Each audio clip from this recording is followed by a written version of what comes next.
How to use VPN in Android. Hello everyone, welcome to this channel. I'm Emily and I'm here to help you out today. So without any delay, let's get started. So first of all, launch the Play Store application and you can download any of the VPN application over here on your device.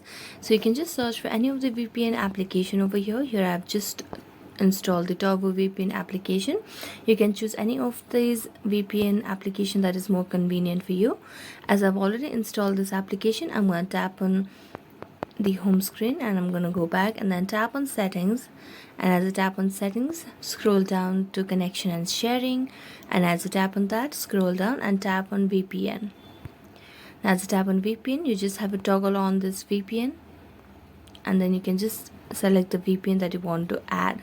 So you can just tap on add VPN and you can name it, you can type the VPN server address and so on with the username and password. And after that, you can just go back and open up the VPN application.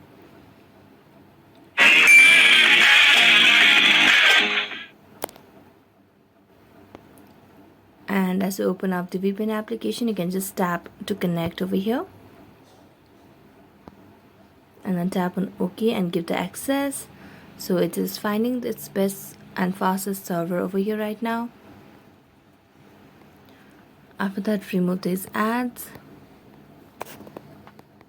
and then your VPN will be useful and it is able to use now. So thank you so much for watching this video. See you next time.